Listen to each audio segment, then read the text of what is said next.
Côté petit déjeuner, ce matin, je pars sur un pudding de graines de chia. Les graines de chia, j'adore. Pourquoi? Parce que c'est riche en fibres, en oméga 3. Les oméga 3, généralement, on en manque et c'est hyper important. Donc oméga 3, et je vous expliquerai plus en détail le pourquoi du comment.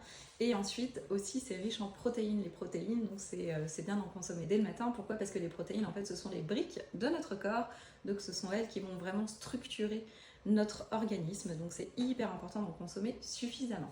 Voilà, du coup pour le pudding de graines de chia, donc en général je pars sur 3 cuillères à soupe de graines de chia. Donc les graines de chia, on les achète au rayon bio, dans votre supermarché, dans votre magasin bio, voilà, on les trouve assez facilement. Donc j'en mets 3 cuillères à soupe, voilà.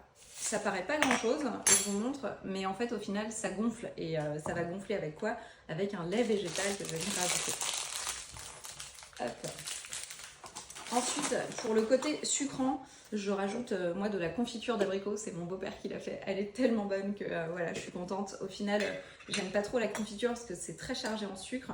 Mais une confiture maison où je sais qu'elle a été dosée correctement en sucre et tout, voilà, ça va être mon pouvoir sucrant dans mon pudding de graines de chia. Donc une cuillère à soupe de confiture là d'abricot. En plus, c'est un fruit de saison puisqu'on nous sommes encore au mois d'août là quand je vous fais cette petite vidéo. Donc voilà, donc faut vraiment ajuster. Bon après les confitures, de toute façon il n'y a pas de saison puisqu'une fois qu'elles sont prêtes, elles sont en conserve. Mais j'aime bien qu'on consomme quand même des fruits de saison. Voilà, donc je mélange et ensuite je vais rajouter du lait végétal. Donc là moi je prends amande, mais vous pouvez mettre du lait de soja, du lait de coco, etc. Enfin ce que vous voulez. Par contre s'il vous plaît, pas de lait animaux. Pourquoi? Parce que c'est du lactose, le lactose c'est du sucre.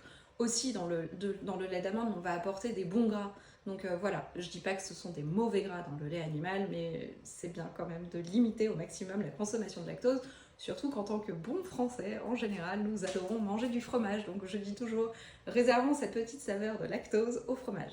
Voilà, donc là je vais venir recouvrir mes graines de chia. En général, je vais jusqu'à quasiment la moitié de la hauteur de mon bol. Je sais pas vous dire en équivalence poids, c'est noté dans mes recettes sur mon blog, mais voilà, je vais à peu près jusqu'à la hauteur de moitié. Et là, on mélange bien. Pourquoi? Parce qu'il faut vraiment que les graines de chia, elles s'amalgament. Elles ne s'amalgament pas, pardon, je dis l'inverse de ce que je pense. Mais en tout cas, que les graines de chia, vraiment, elles s'hydratent de manière uniforme. Sinon, vous allez avoir des paquets. Donc, en général, je mélange une première fois. Après, qu'est-ce que je fais en fait? Pourquoi je le prépare à l'avance? Mon pudding de chia, c'est pour que mes graines, elles grossissent. Parce que les graines de chia, en fait, elles se réhydratent. Et petit à petit, elles gonflent. Ce qui donne cette texture un petit peu... visqueuse, j'ai pas envie de dire ça parce que sinon vous allez me dire ah mais non mais c'est pas bon, mais c'est vraiment bon le pudding de chia, mais cette texture un petit peu gonflée comme si c'était des petites perles que vous mangiez. Enfin moi j'adore ça vraiment, et ceux qui connaissent pas, je vous invite vraiment à goûter. Et donc voilà, donc je disais, je m'excuse, je m'éparpille, mais c'est le matin hein, quand même au réveil. Et donc je les réhydrate, je les mélange une première fois, donc je les mélange bien. Ensuite je fais mon sport. Et au milieu de mon sport, à peu près, je viens les remélanger une autre fois. Et puis après, j'ai préparé le reste. Donc vous verrez, on va rajouter une pêche que je vais couper en morceaux, mais je la prépare à la fin, au moment où je vais le manger. Des petites amandes effilées, mais on peut mettre n'importe quoi, c'est parce que là, en ce moment, j'ai envie d'amandes effilées. Je trouve que ça rajoute un petit côté croquant, un peu fin et tout. Enfin voilà, mais on peut mettre n'importe quel oléagineux, donc des noix du Brésil. Les noix du Brésil d'ailleurs, elles sont hyper riches en sélénium, donc vous en mangez 2 par jour et ça vous fait l'apport journalier en sélénium, donc c'est hyper bien pour la santé. Et sinon, amandes, noix de cajou, ce que vous voulez, enfin vraiment n'importe quel oléagineux. Et ensuite de la cannelle. Pourquoi la cannelle? Parce que la cannelle, elle va avoir ce côté rassasiant et ce côté épicé qui va vraiment apporter un plus dans le pudding de graines de chia. Surtout si vous avez tendance à être un peu gourmand, la cannelle, c'est un coupe-faim. Donc voilà, je vous invite vraiment à mettre dans votre pudding de graines de chia. Et voilà le petit mélange au milieu de ma séance d'abdos. Vous voyez, ça a un peu gonflé. Sport terminé, donc je vais venir mélanger une dernière fois mes graines de chia qui ont bien gonflé. La texture, elle a changé, donc forcément le lait, il est maintenant dans les graines et les graines ne sont plus dures mais moelleuses et croquantes. Voilà, et remplies d'oméga 3, je le répète. Donc forcément, c'est bon pour votre santé. Donc je vais couper ma petite pêche. J'adore les fruits de saison.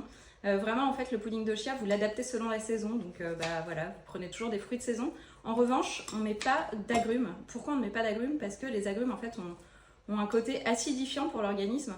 Donc on évite, puisque en général, on est déjà bien acidifié au niveau de notre organisme à cause du stress. Donc voilà.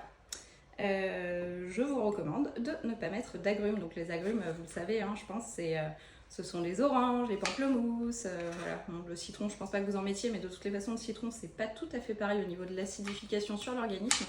Ça, je vous expliquerai. C'est hyper pratique, hein, de couper le fruit à l'avant du bol. Mais c'était pour vous montrer que ça prend vraiment. Mais allez, tout compris, 5 minutes de préparer un pudding de chia.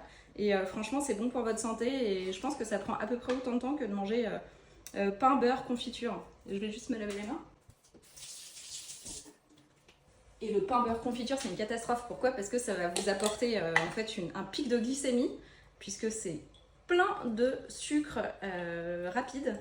Alors que là, on va vraiment être sur du sucre lent. Donc voilà, en termes de quantité d'oléagineux, je sais pas, vous mettez l'équivalent d'une petite poignée d'oléagineux. Moi, j'en ai mis un peu moins. Et puis après, je saupoudre de ma cannelle. Donc la cannelle, je le rappelle, coupe fin et hyper bonne au niveau du goût aussi. Pour ceux qui n'aiment pas la cannelle, bah vous n'en mettez pas, hein, c'est simple. Hein.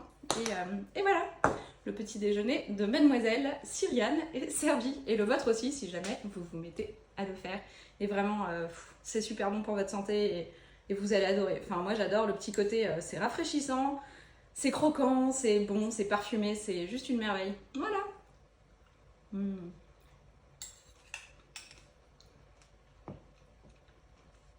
Et pensez une chose, pensez à bien mastiquer, puisque mastiquer, c'est la santé aussi. Et on oublie souvent, en général, on enquille son petit déjeuner le matin en se disant je suis pressée, etc. Mais prenez le temps, s'il vous plaît, de mastiquer. Parce que derrière, en fait, il faut juste vous dire que tout ce qui arrive dans votre estomac, ce qui n'est pas mastiqué, c'est votre estomac qui va devoir faire le boulot, et après vos intestins. Donc c'est du boulot en plus pour votre organisme. Qui dit boulot en plus dit fatigue digestive, qui dit fatigue digestive dit consommation davantage d'énergie qu'il ne le faudrait à la digestion, sachant que la digestion prend un tiers de notre énergie, donc si vous ne mastiquez pas, ça en prendra encore plus. Donc voilà, prenez soin de vous, et ça passe aussi par la mastication, en plus de bien manger. Je vous dis à bientôt et passez une bonne journée.